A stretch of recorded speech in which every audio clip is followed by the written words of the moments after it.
Hello friends, welcome to the Divine Classes. ये number system की third class है और आज हम रिमाइंडर थ्योरम से रिलेटेड जितने भी क्वेश्चन एग्ज़ाम में पूछे जाते हैं उनको डिस्कस करने वाले हैं। तो चलिए स्टार्ट करते हैं।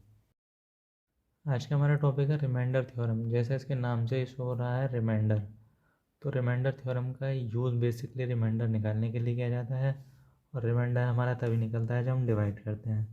तो चलिए एक छोटे से डिवाइड के साथ हम स्टार्ट करते हैं। जैसे हम डिवाइड करते हैं 7 में 15 को, तो 7 टू 14, रिमाइंडर बचा 1। ठीक है, अब 1 2 7 15 ये टर्म क्या है, इन्हें क्या बोलते हैं एक बार उन्हें देख लेते हैं। ठीक है, जो 2 है यहाँ तो उसे बोलते हैं कोशेंट, हिंदी में भागफल। और 1 क्या हमारा रिमाइंडर, रिमाइंडर को बोलते हैं हिंदी में शेषफल। और 7 क्या है हमारा डिविजर, ठीक है, और डिविजर को हिंदी में बोलते हैं भाज्य। ठीक है, और 15 क्या है हमारा, 15 हमारा डिविडेंड, तो इसे बोलते हैं हिंदी में भाज्य, सॉरी इसे भाजक बोलते हैं। ठीक है, ये भाजक है, ये भाज्य। ठीक है, तो 15 को हम ऐसे लिख सकते हैं 15 7 इंटू 2 प्लस 1 7, और 15 क्या हमारा डिविडेंड, और 7 क्या है हमारा डिविजर, इंटू 2 क्या है हमारा कोशेंट, प्लस 1 क्या हमारा रिमाइंडर। ठीक है, इसे हिंदी में भी लिख देते हैं, डिविडेंड होता है हमारा भाज्य इक्वल टू भाजक गुणा भागफल प्लस शेषफल। ठीक है, अब किसी भी नंबर को इस फॉर्म में लिखना है तो ये हमारी रिमाइंडर थ्योरम कहलाती है। ठीक है, अब इसका यूज़ कैसे करना है वो हम आगे देखेंगे। पहले रिमाइंडर के बारे में थोड़ा सा समझ लेते हैं कि रिमाइंडर होता क्या है, इसकी वैल्यू क्या हो सकती है। ठीक है, तो इसको डिस्कस करते हैं। पहले जैसे हम 7 से डिवाइड कर रहे थे तो हम कोई भी नंबर ले लेते हैं, 14 ले लेते हैं। 14 को 7 से डिवाइड करेंगे तो रिमाइंडर कितना बचेगा, हम रिमाइंडर लिखेंगे। ठीक है, तो रिमाइंडर बचेगा 0। अगर 15 को 7 से डिवाइड करेंगे तो रिमाइंडर क्या बचेगा 1। अगर 16 को 7 से डिवाइड करेंगे तो 2। अगर 17 को 7 से डिवाइड करेंगे तो बचेगा 3। अगर 18 को 7 से डिवाइड करेंगे तो रिमाइंडर बचेगा 4। ठीक है, 19 को 7 से डिवाइड करेंगे तो रिमाइंडर कितना बचेगा 5। और 20 को 7 से डिवाइड करेंगे तो रिमाइंडर बचेगा 6। 21 को 7 से डिवाइड करेंगे तो रिमाइंडर फिर 0 बचेगा। ठीक है, 22 को 7 से डिवाइड करेंगे तो रिमाइंडर कितना बचेगा 1। 23 को 7 से डिवाइड करेंगे तो रिमाइंडर कितना बचेगा 2। ठीक है, तो ये दोबारा से 0 1 2 आगे 3 4 5 इस तरीके से रिमाइंडर बचता जाएगा। तो हमने यहाँ से क्या देखा कि 0 1 2 3 4 5 6, अगर 7 से डिवाइड कर रहे हैं तो हमें रिमाइंडर क्या बच रहा है 0 से लेकर 6 तक। ठीक है, अगर हम 8 से डिवाइड करते हैं तो हमारा रिमाइंडर क्या होता है 0 से लेकर 7 तक। अगर हम 9 से डिवाइड करेंगे तो हमारा रिमाइंडर होगा 0 से लेकर 8 तक। 10 से डिवाइड करेंगे तो रिमाइंडर क्या होगा 0 से लेकर 9 तक। ठीक है, तो पहली बात यहाँ से देखने को क्या मिल रही है कि हमें हमारा रिमाइंडर जो है वो नेगेटिव नहीं होगा। ठीक है, रिमाइंडर शुड बी पॉजिटिव। ठीक है, दूसरी क्या चीज़ देखने को मिल रही है, अगर यहाँ पर हमारा कोई भी नंबर जर्नल नंबर ले लिया हमने n, ठीक है, तो उसके लिए रिमाइंडर क्या होगा, उसके लिए रिमाइंडर क्या होगा 0 से लेकर n-1 तक, मतलब उससे एक नंबर कम तक हमें रिमाइंडर मिलेगा। ठीक है, तो दो बातें हमेशा ध्यान रखनी है, एक तो रिमाइंडर क्या होगा पॉजिटिव होगा। ठीक है, मतलब 0 से स्टार्ट होगा, माइनस में नहीं होगा। और दूसरा जिससे हम डिवाइड कर रहे हैं उसकी पॉसिबल रिमाइंडर क्या होगा, अगर n से डिवाइड कर रहे हैं तो n-1 तक होगा। ठीक है, ये दो बातें तो हमेशा ध्यान रखनी है। अभी तक हमने क्या देखा कि 7 जो 18 से छोटा था, मतलब 7 क्या है हमारे यहाँ पर डिविज़र है और 18 क्या है डिविडेंड है। ठीक है, तो अभी तक हमारा डिविज़र जो है वो छोटा था, लेकिन अगर डिविज़र बड़ा हो जाए, ठीक है, जैसे हम कहें कि 7 को डिवाइड करना है 18 से, ठीक है। तो रिमाइंडर क्या होगा, तो रिमाइंडर हमारा 7 ही होगा, क्योंकि हमारा रिमाइंडर पॉजिटिव हो रहा है, ये से डिवाइड जाएगा नहीं, ठीक है। लेकिन हम अगर इसे ऐसे डिवाइड करें 18 7, ठीक है, 18 बन जाए 18, ठीक है। अब इसमें से माइनस करेंगे तो रिमाइंडर कितना बचेगा, -11, ठीक है। लेकिन हमारा रिमाइंडर माइनस में होता नहीं है, ये इसलिए हम माइनस में लेते हैं क्योंकि हमें क्वेश्चन को आसान बनाने के लिए नेगेटिव रिमाइंडर का यूज़ किया जाता है।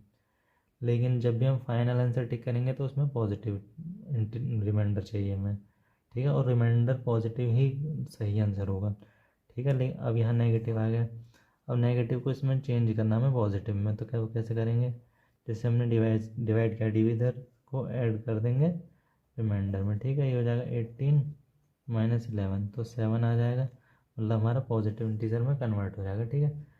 कहीं भी अगर आपको आवश्यकता है कि हम नेगेटिव पहले नेगेटिव में कन्वर्ट कर लेते हैं, लास्ट में पॉजिटिव में कर लेंगे, ठीक है।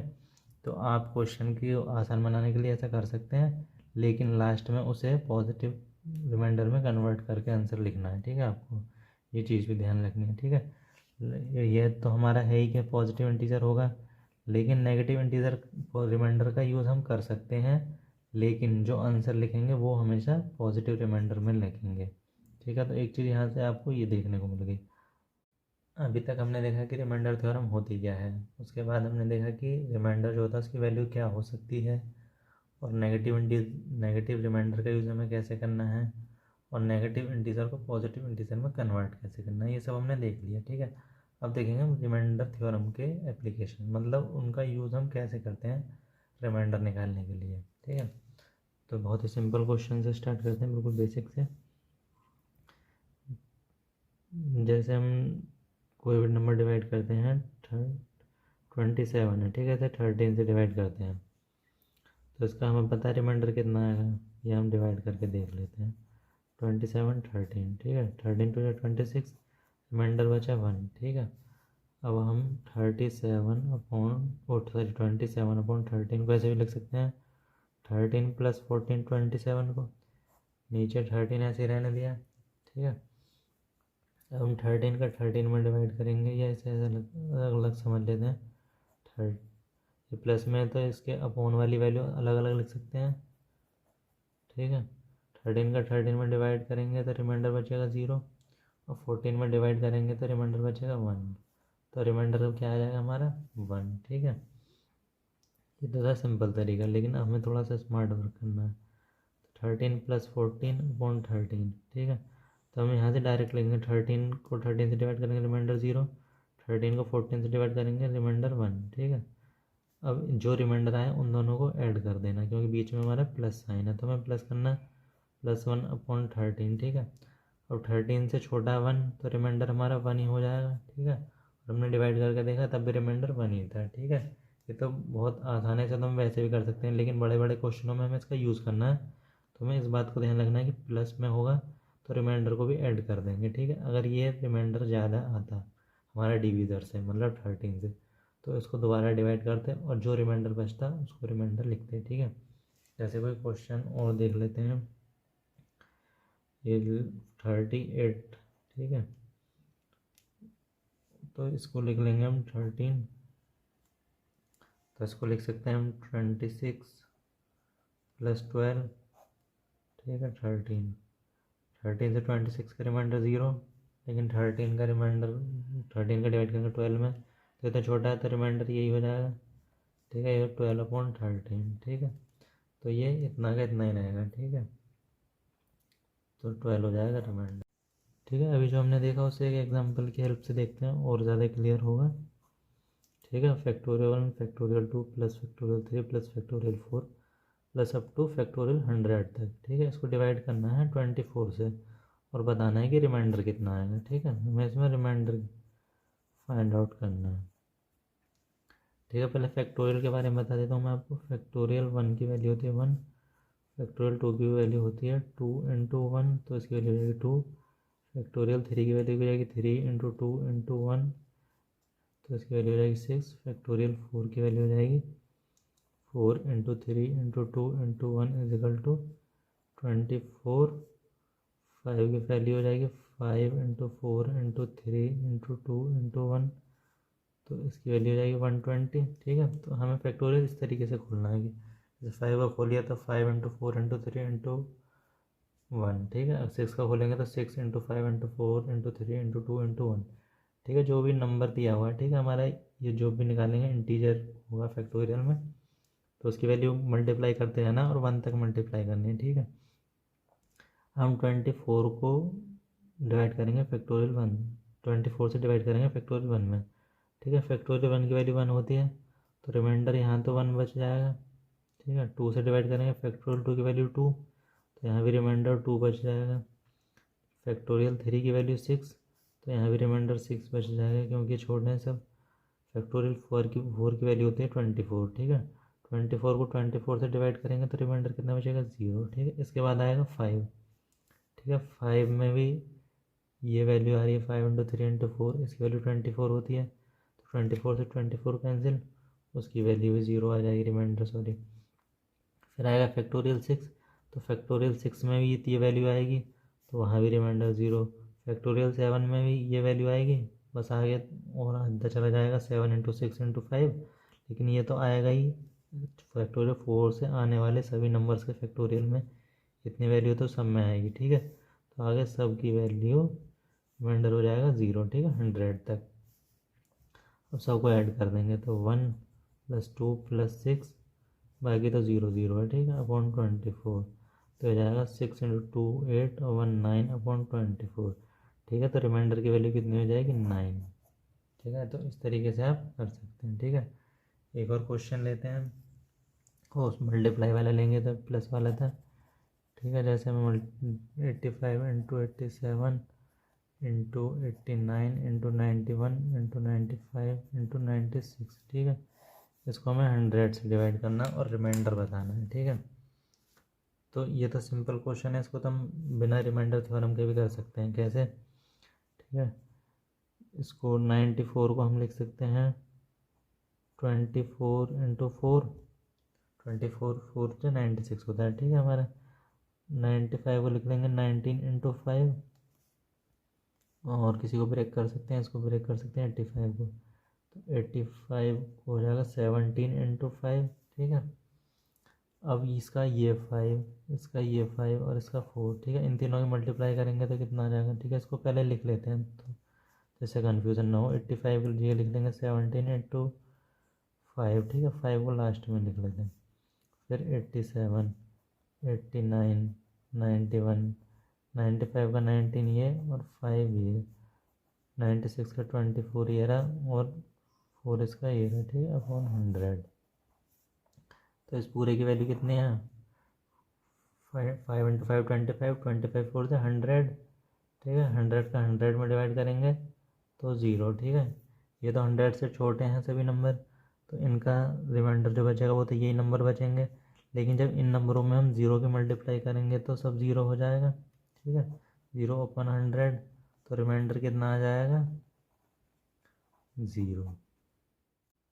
अब इसके कुछ और टाइप देखते हैं जैसे, ठीक है, ये पॉइंट नोट कर लेना, अगर a+1, ठीक है, उसको हम डिवाइड कर दें a से, और a+1 की पावर कुछ भी है n। ठीक है, मतलब कोई ऐसे नंबर से हम डिवाइड कर रहे हैं, ऐसे नंबर में जिनका डिफरेंस 1 हो। ठीक है, तो हमेशा रिमाइंडर जो आएगा वो 1 आएगा। ठीक है, चाहे n की वैल्यू ऑड हो या इवन हो। ठीक है, इसको एग्जांपल की हेल्प से देखते हैं, जैसे a की वैल्यू ले लीजिए 6। ठीक है, तो a+1 की वैल्यू कितनी हो जाएगी 7। ठीक है, 6 का 7 में डिवाइड करेंगे तो रिमाइंडर 1 आएगा। अभी n की वैल्यू क्या है 1, अगर n की वैल्यू हम 2 लेंगे। ठीक है, तो 7 का स्क्वायर 49 अपॉन 6, तो 6 से डिवाइड करेंगे 49 में, तो 6 ऐड दिया तो 1 बचेगा रिमाइंडर। ठीक है, 7 का क्यूब अपॉन 6। ठीक है, तो 7 इंटू 7 इंटू 7, अभी हमने जो पीछे सीखा था उससे कर देंगे, 7 का 6 में डिवाइड करेंगे 1 रिमाइंडर, फिर 1 फिर 1। ठीक है, अब इन तीनों 1 की मल्टीप्लाई कर दीजिए, 1 इंटू 1 इंटू 1 अपॉन 6, तो हो जाएगा 1/6। तो रिमाइंडर कितना आया फिर 1 आया। अगर 7 की पावर 4 हो तो 7 इंटू 7 इंटू 7 इंटू 7। ठीक है। 6 से डिवाइड करेंगे तो 1 1 1 1। अब इन सभी उनकी मल्टीप्लाई कर दीजिए क्योंकि सभी 7 के बीच में मल्टीप्लाई है। तो 1 इंटू 1 इंटू 1 इंटू 1 अपॉन 6, तो 1/6, तो रिमाइंडर फिर 1 आ गया, ठीक है। तो इस बात को आपको नोट करके रखना है कि जब भी हम किसी ऐसे नंबर से डिवाइड कर रहे हैं, ऐसे नंबर में जिन दोनों का डिफरेंस 1 है, मतलब डिविडेंट जो है हमारा वो +1, मतलब 1 ज़्यादा है डिविज़र से, ठीक है।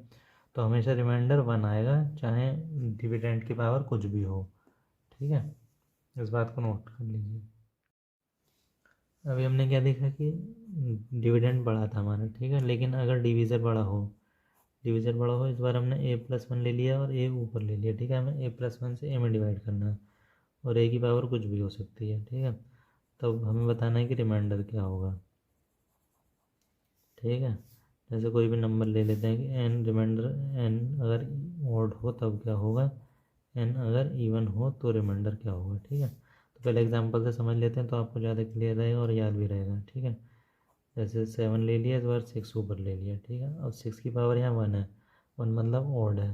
7 को 6 से डिवाइड करेंगे तो रिमाइंडर हमारा 6 ही आएगा, ठीक है। अगर लेकिन 6 की पावर 2 हो, 2 का मतलब ये हमारी पावर इवन है, अब तो हो जाएगा 36 को 7 से डिवाइड करेंगे तो रिमाइंडर कितना आएगा 1, ठीक है। तो हमने क्या देखा, जब हमारी पावर ऑड थी तो हमारा वही नंबर आ गया, मतलब ए। इसके हिसाब से देखें तो रिमाइंडर ए आ गया। अगर पावर इवन हो तो रिमाइंडर आएगा 1, ठीक है। इसका एक और एग्जांपल देख लेते हैं। जैसे है 8 की पावर 6 माइनस 11, ठीक है। इसे हमें डिवाइड करना 9 से, तो रिमाइंडर क्या आएगा, ठीक है। रिमाइंडर बताना है इसमें। तो इसको हम कैसे करेंगे, माइनस में प्लस हो माइनस हो तो देख लेंगे, ठीक है। प्लस में प्लस कर देंगे, मल्टीप्लाई मल्टीप्लाई, माइनस में माइनस कर देंगे, ठीक है। 9 को 8 में डिवाइड करेंगे, ठीक है। ये वाला केस है हमारा। यहाँ पर n की वैल्यू क्या है, इवन है, और हमारा इवन होता है तो रिमाइंडर कितना बचता है 1, ठीक है। और जब 9 से डिवाइड करेंगे 11 में तो रिमाइंडर कितना बचेगा 2, ठीक है। तो बीच में माइनस है तो माइनस लगा देंगे, 1 माइनस 2 अपॉन 9, ये कितना बचेगा -1 अपॉन 9। तो हमारा रिमाइंडर क्या बचेगा -9, लेकिन हमें रिमाइंडर चाहिए होता है प्लस में। तो हमने शुरू में क्या देखा था कि उसको प्लस कर देंगे जैसे डिवाइड करते हैं, जो हमारा नेगेटिव रिमाइंडर है। तो 9 - 1 = 8, तो उसका रिमाइंडर हो जाएगा 8। नेक्स्ट पॉइंट देखते हैं, ठीक है। अगर कोई इस फॉर्म में दिया हो x की पावर a माइनस n की पावर a, ठीक है, तो हमारा किस नंबर से डिविजिबल होगा, ठीक है। ये हमारा डिविजिबल होगा, is divisible by x minus n, ठीक है। मतलब x माइनस n से इस नंबर को पूरे को डिवाइड करेंगे तो हमारा रिमाइंडर 0 आएगा, ठीक है। तो क्वेश्चन देख लेते हैं एक इस पे, तो उससे और ज़्यादा क्लियर हो जाएगा, ठीक है। ये हमारा क्वेश्चन दिया हुआ है और पूछा है कि इज डिविजिबल बाय, ठीक है। ऑप्शन दे रखे हैं 50, 51, 52 या 8, ठीक है। तो हम इसे देख लेते हैं। तो 49 की पावर 15 माइनस, अगर हम 1 की पावर 15 लिख दें तो कोई प्रॉब्लम नहीं है, क्योंकि 1 की पावर 15 की वैल्यू भी 1 होगी, ठीक है। 49 क्या होगा हमारे यहाँ पर x, और 1 क्या होगा n, ठीक है। ये हो गया, और a की वैल्यू हो गई 15, तो हमारे किससे डिविजिबल हो जाएगा, x माइनस n से, मतलब 49 - 1 = 48, ठीक है। लेकिन 48 तो हमारा किसी भी ऑप्शन में नहीं है, लेकिन हमें पता है कि 48 8 से तो डिवाइड हो जाएगा, 8 × 6 होता है ना, तो 8 से भी डिवाइड हो जाएगा और 6 से भी। तो ऑप्शन के हिसाब से आंसर 8 सही हो जाएगा, ठीक है। तो इस पॉइंट को भी आप नोट कर लीजिए। अब कुछ क्वेश्चन देख लेते हैं। जैसे क्वेश्चन फर्स्ट दे रखा है 3 की पावर 25 प्लस 3 की पावर 26 प्लस 3 की पावर 27 प्लस 3 की पावर 28 इज डिविजिबल बाय, ठीक है। ये किससे डिविजिबल होगा, ठीक है। ऑप्शन दे रखे हैं 11, 16, 25 और 13, ठीक है। तो देखते हैं इसको कैसे करते हैं। 3 की पावर 25 इन सब में से कॉमन ले लेंगे, ठीक है। तो यहाँ बचेगा क्या 1 प्लस 3 की पावर 1 प्लस 3 की पावर 2 प्लस 3 की पावर 3, ठीक है। यहाँ से 3 की पावर 1, यहाँ से 3 की पावर 2 और यहाँ से 3 की पावर 3। ठीक है। 3 की पावर 25, 1 प्लस 3, 3 का स्क्वायर 9 प्लस 3 की क्यूब 27। ठीक है। 3 की पावर 25 तो ये है। अब इन सबको ऐड कर लेंगे, इन सबको ऐड करेंगे तो कितना आएगा, 1 और 3 4, 4 और 9 13, 13 और 27 14। ठीक है। अब ये तो या तो 3 की पावर 25 से डिवाइड होगा, ये मतलब 3 से डिवाइड होगा, लेकिन ऐसा तो कोई ऑप्शन है नहीं, या 40 से। ठीक है। तो इसको देख लेते हैं हम कैसे। इसको 3 की पावर 24 लिख लेंगे, इंटू 3 इंटू 40, तो हो जाएगा 3 की पावर 24 इंटू 120। ठीक है। लेकिन 120 जो हमारा 30 से डिवाइड हो जाएगा। ठीक है, क्योंकि 30 ऑप्शन में दे रखा है, 120 किसी और से तो डिवाइड होगा नहीं, ना 11 से, ना 16 से, ना 25 से, लेकिन 13 से 30 से डिवाइड हो जाएगा। ठीक है। तो इसका ऑप्शन हो जाएगा 30। ठीक है। अब अगला क्वेश्चन देखते हैं।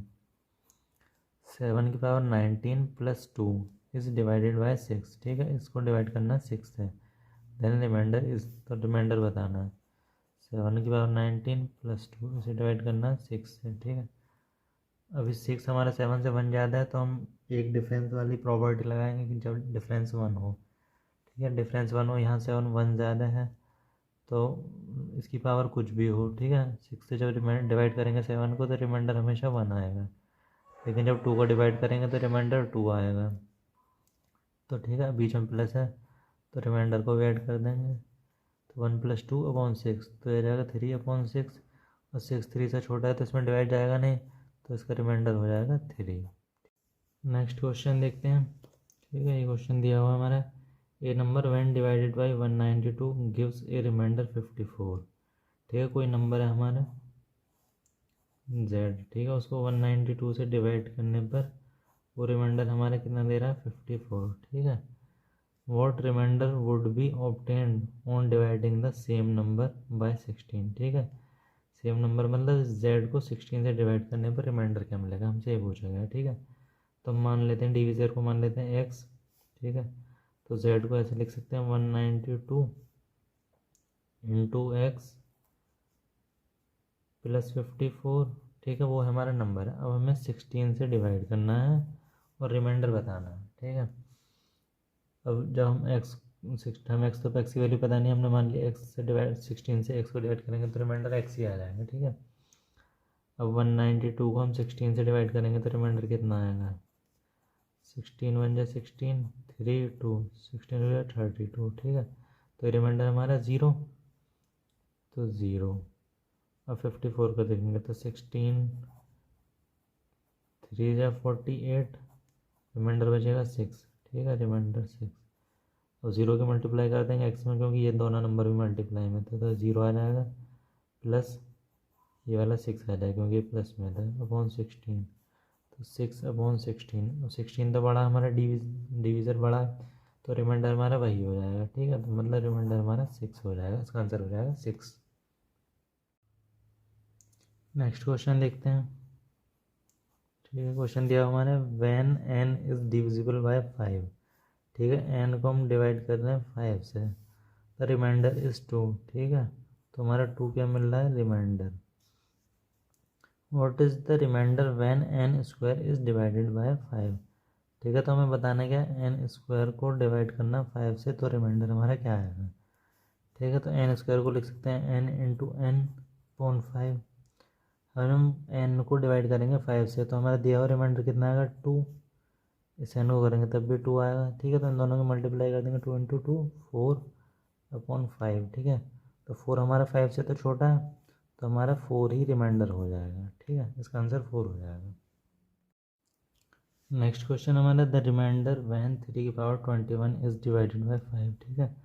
तो ये क्वेश्चन बहुत इंपॉर्टेंट है, क्योंकि हम इसमें नेगेटिव रिमाइंडर का यूज़ करने वाले हैं, तो इसको आप ध्यान से देखिएगा। ठीक है। 3 की पावर 21 को डिवाइड करना में 5 से, तब रिमाइंडर बताना कि रिमाइंडर क्या होगा। ठीक है। अगर हम 3 को 5 से डिवाइड करेंगे तो कितना आएगा, 3। लेकिन हम 3 स्क्वायर को 5 से डिवाइड करेंगे, 3 स्क्वायर की वैल्यू होगी 9। 9 को 5 से डिवाइड करेंगे तो 4 आएगा रिमाइंडर, या हम 4 को -1 भी लिख सकते हैं। ठीक है। तो 4 आएगा या -1, दोनों इक्वलेंट है। अगर -1 को हम पॉजिटिव रिमाइंडर में चेंज करेंगे तो 4 ही आ जाएगा, ठीक है। अब ऐसे सवालों में करना क्या होता है, या तो हमारा +1 बन जाए या -1 बन जाए, ठीक है। +1 बन जाएगा तो हम बहुत आसानी रहेगी, अगर -1 बन जाएगा तब भी कोई बात नहीं है, हम उसे लास्ट में पॉजिटिव रिमाइंडर में चेंज कर लेंगे, ठीक है। -1 बन गया डिवाइड करने पर, तो हम 3 की पावर 21 को लिख सकते हैं 3 की पावर 20 + 1 इक्वल टू 3 की पावर 20 इंटू 3 की पावर 1। हमने लास्ट चैप्टर सिंप्लीफिकेशन में पढ़ा था, जब बेस सेम हो तो पावर ऐड हो जाती है, तो इन्हें हमने अलग अलग लिख लिया।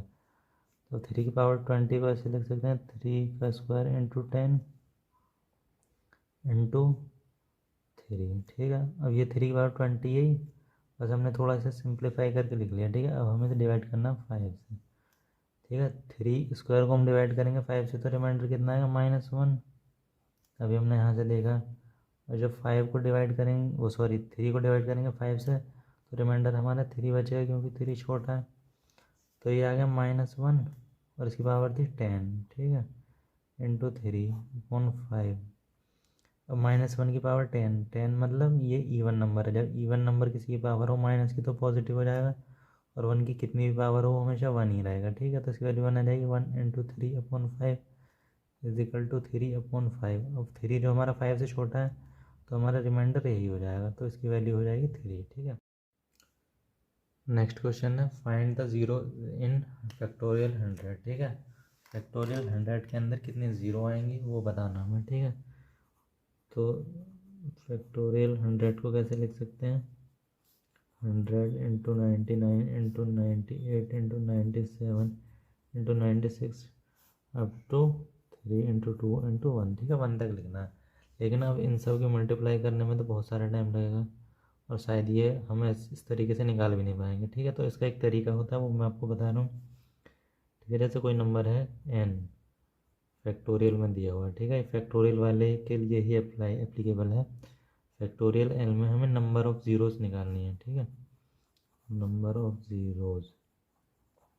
तो कैसे निकालेंगे, n/5 plus n/5² plus n/5 cube, ठीक है। मतलब जितना बड़ा भी नंबर है, जहाँ तक इसकी 5 की पावर बढ़ाते जाएंगे जब तक उसमें डिवाइड जाएगा, ठीक है। और ये जो हमारा साइन है ये है GIF, ठीक है, मतलब ग्रेटेस्ट इंटीजर फंक्शन, ठीक है। तो इसका बस रोल इतना ही है कि इसके अंदर जो भी वैल्यू आएगी उसमें से हमें इंटीजर को लेना है, इसकी डेफिनेशन से, ठीक है। इसकी डेफिनेशन जो कहती है वो ये कहती है कि बस हमें इसके अंदर से ग्रेटेस्ट इंटीजर ही निकालना है, ठीक है, मतलब इंटीजर निकालना है, फ्रैक्शन नहीं निकालना। और उसे देख लेते हैं कैसे होता है, ठीक है।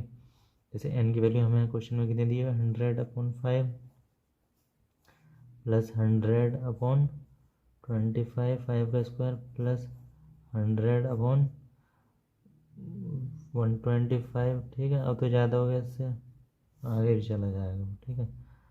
तो 20 आ जाएगा, यहाँ डिवाइड करेंगे, यहाँ कितना आ जाएगा 4।